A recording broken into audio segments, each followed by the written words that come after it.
Hey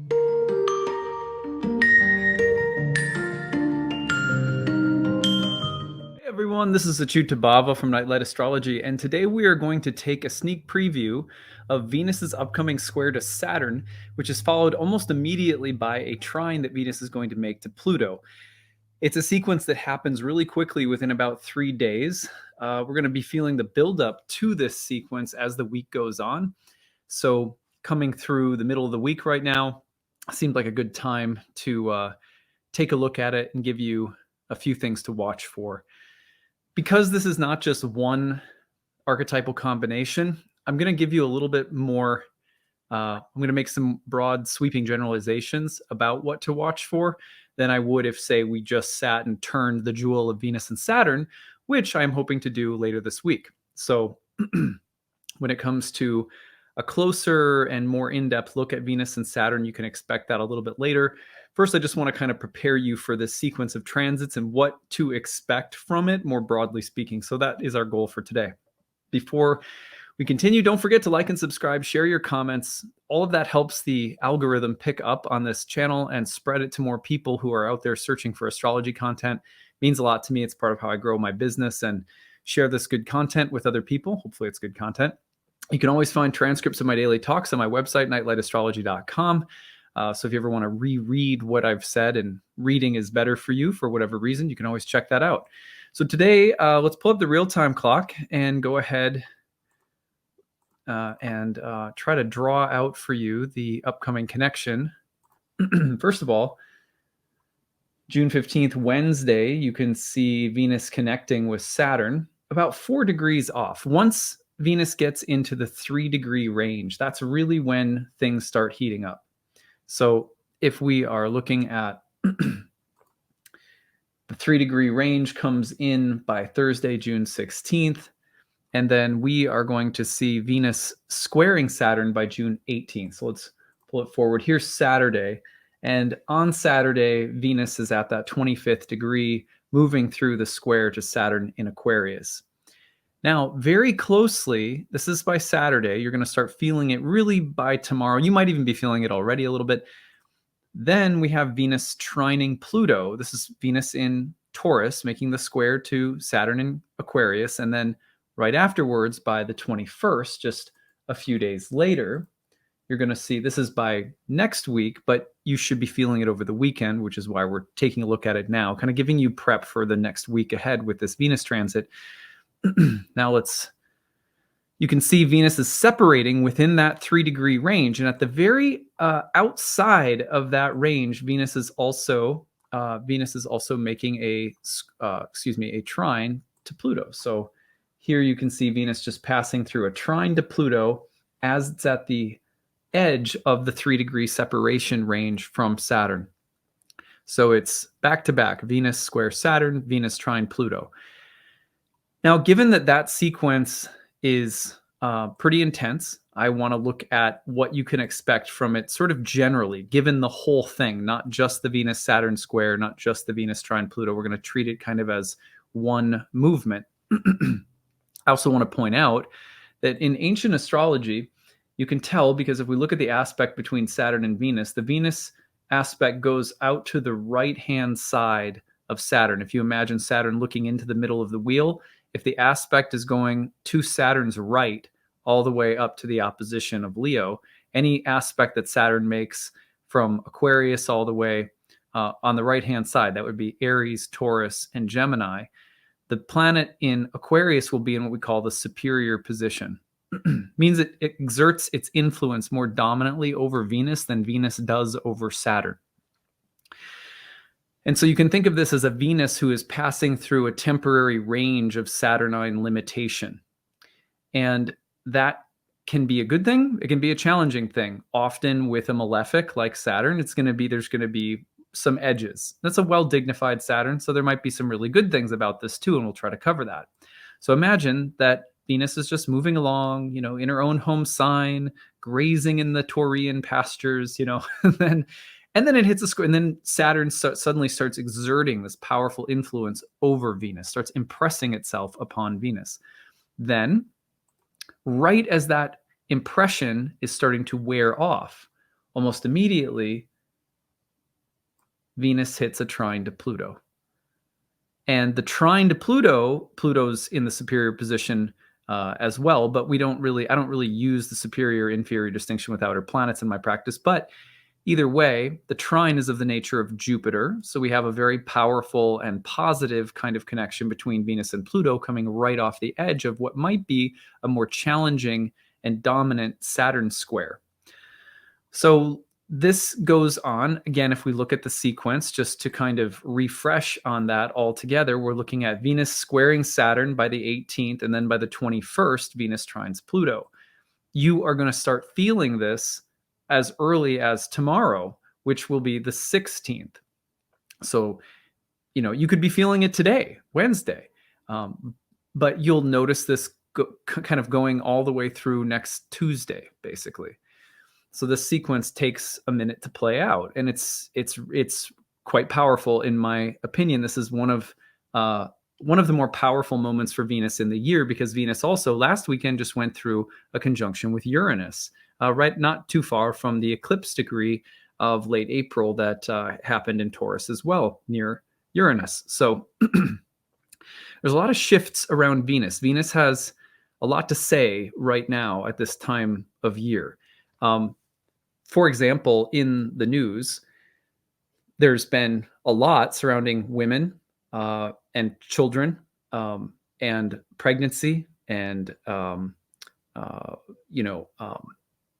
am I thinking of? Baby formula and tampon shortages or something like that. So, just from afar, not that I'm getting have a lot to say about the collective happenings right now or have any judgments or conclusions to make about them, but you will see that Venus is very much in the news right now. And this is because we've had this very strong Taurian eclipse with Uranus, followed by a very empowered Venus going through the conjunction with Uranus. And now we have a very powerful sequence that's sort of capping off Venus's journey through Taurus. Personally, that could be about relationships or sexuality or love or desire or how you relate to the senses or the material world or the things that you want or the things that you have. What does peace, stability, and enjoyment look like? What does it mean to be an embodied person? What does it mean to be a lover? Any of those Venusian topics, or topics related to women in general, or the goddess. Those could be, for each one of us, that could look a little bit different. But Venus has definitely played a large role in the astro news of the past, I'd say, since late April. So given all of that, the square to Saturn and trine to Pluto as Venus sort of caps off her run through Taurus, where we've had the eclipse, is a big deal. Just to kind of give you a feeling for why I think this sequence is more than just your average sequence. So here's what to watch for. There's just three things that I imagine are going to be a big deal. One, and I'm simplifying this, but let's say the desires of Venus will be checked or suppressed by the rationality of Saturn. You have Saturn in an air sign, you have Venus in an earth sign. Venus in an earth sign, especially co-present with Uranus having just gone through the conjunction, is sort of like free your body. It's like the intelligence of your sensual nature. Free your body, let your animal body desire and feel the joy that it is, meant to feel. That's kind of Venus in all of her glory, and the desire for freedom that is coupled with Venus right now through Uranus. Okay, so if that's what Venus is all about, then she's walking through a square with Saturn that, by the way, has been there since Venus entered Taurus by whole sign. It's now just getting amplified. Then what are the current things that are trying to suppress Venus? Laws, restrictions, judgments, the rational mind that says, oh, your desires or your senses aren't to be trusted. They're bad. So anything that would try to suppress Venus, anything that would try to suppress the goddess, try to suppress love or sexuality or the human experience of enjoyment or pleasure, especially the combination of freedom, exploration, experimentation, joy, sensuality, anything that's trying to put a damper on those things or that may actively be trying to suppress or condemn those things could be represented by this upcoming transit of Venus to Saturn.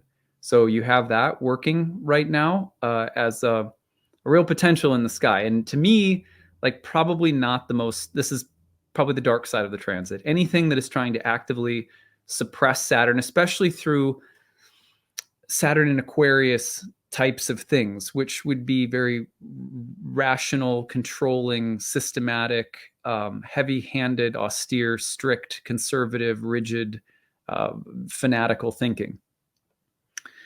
And yes, there is a very good reason why Aquarius can be Aquarius, not Aquarians, but Aquarius as a sign, and Saturn in Aquarius is in fact associated with those mechanisms of control. There's sometimes, because of modern astrology's emphasis on, placing Uranus in the sign of Aquarius, or Aquarius is the age of Aquarius.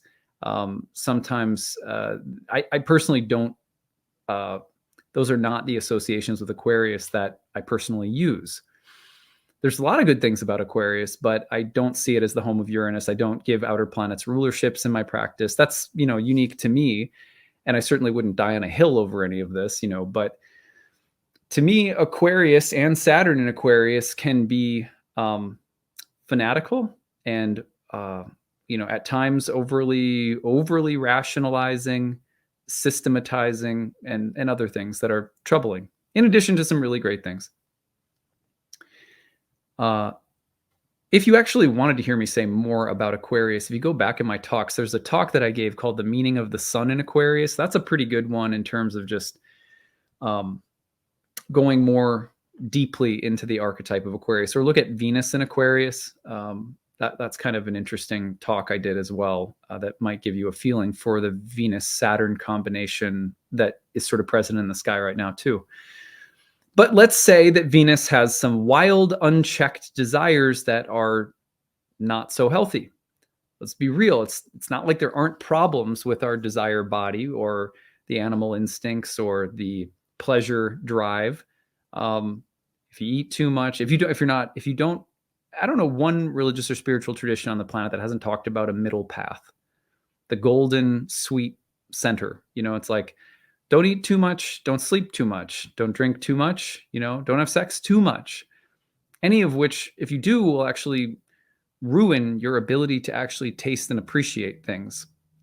It's kind of like if you, for example, if you, back in the day, I remember when I had problems with substances, you will notice, anyone who's ever had problems with substances will know this truth, that it often takes more and more and more of the same thing that was getting you high to get you high, until eventually you don't even really get high anymore from the thing that you're taking, and it becomes something that actually just makes you feel bad.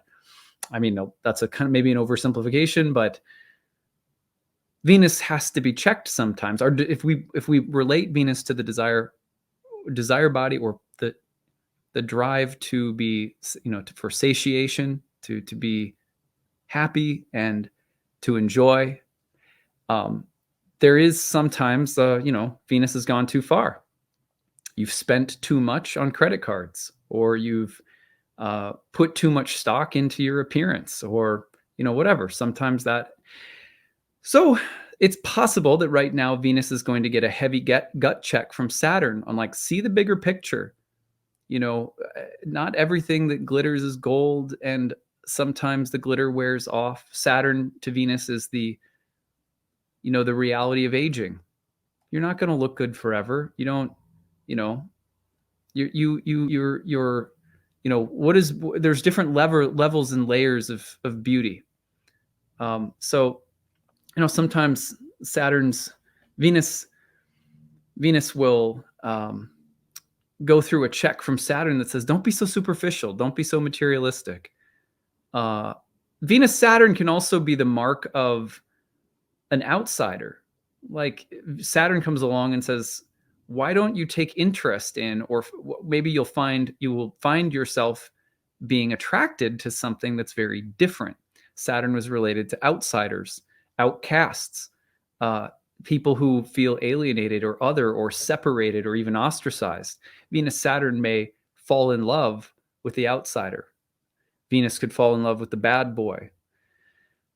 Venus and Saturn could have an experience of what it's like to, rather than being the popular girl, let's say Venus and Taurus is the popular girl, of what it's like to be a part of a marginalized group.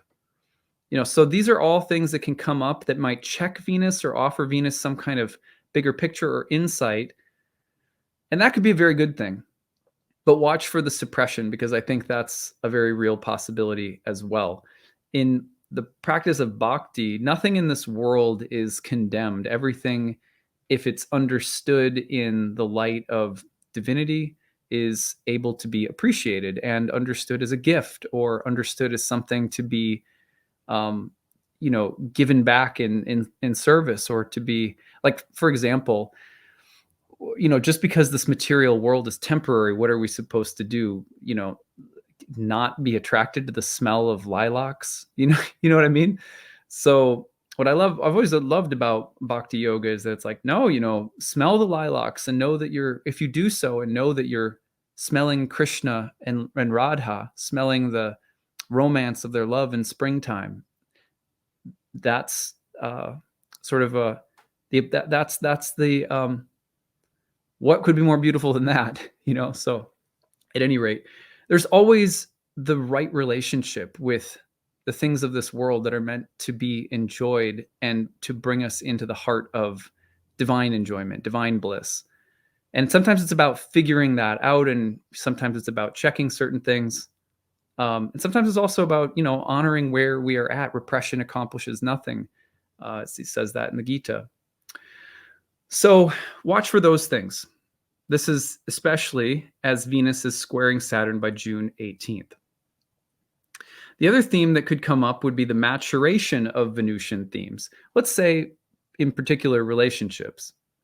Venus goes through a square to Saturn, and you find that you're having tough or difficult conversations, but they're the grow you up kinds of conversations. Venus squares Saturn, and you're going through heartache, loss, difficulties, but your true bonds, the people you really care about, sisters, friends, lovers, whoever they may be, those bonds grow tighter and deeper and more serious. We grow each other up in love through the heartaches that we endure together. There's nothing like shared heartache to deepen the heart connection to each other. It's a weird thing. Not that we go looking for pain necessarily, right? But it's like that's how it happens, doesn't it? I can honestly say the difficult times that my wife and I have gone through with things in our lives, both of us have seen our parents go through divorces, seeing each other through tough times has been, I would say equally as important as any of the romantic intimacy that we've shared, falling in love or the times that are sweet. It's like the times that you learn how to suffer and care for each other through heartache and pain, tough decisions. Those Venus Saturn themes are like the slow aging of the wine. And so anything Venusian that is becoming more mature, deeper, more committed, more serious, that would certainly fit under this aspect. And then third, this is when Venus hits the trine to Pluto right afterward. So you think of this roadblock for Venus. Maybe it's a very positive one. Maybe it's a check on Venus. Maybe it's Venus is being suppressed and you're having to work through it. I mean, whatever it is, positive, negative, or somewhere in between, whatever Venus is going through with Saturn, it is immediately followed by this very positive and powerful trine, this cathartic energy, transformation or a release of pent-up energy. So you think about catharsis, transformation, regeneration, release of things pent up in the unconscious or physically or emotionally pent up. So you can also think about this in terms of the maturation of Venusian themes, the challenge or check on Venusian themes, followed very closely by what might be like, how can you put it, like a something that would be akin to a release. So it's like, okay, first Venus is going through a real check and a hardship, and then almost immediately there is some very positive and transformative release related to it. And so I see this sequence ultimately as very positive, but because that release, although it's positive, it is Plutonian. So this is quite a sequence for Venus overall. I don't have a lot more to say about the trine to Pluto other than that whatever gets stuck is pretty quickly being processed and released, and I think in a pretty positive way. So that's what I'm seeing between now and that. Remember, that is Venus trine Pluto on June 21st. So that's what we're looking at for like the next week. That's what I've got for today. Don't forget to like and subscribe, share your comments, click on the notification bell for updates once you subscribe. That'll give you access to the latest talks or when I go live. You can always find a transcript of my daily talk on the website, nightlightastrology.com. Not too late to join the new classes, by the way. If you want to, you can always check it out on the website, nightlightastrology.com, or email us info@nightlightastrology.com. All right, that's what I have for today, and we will see you again soon. Take it easy, everyone.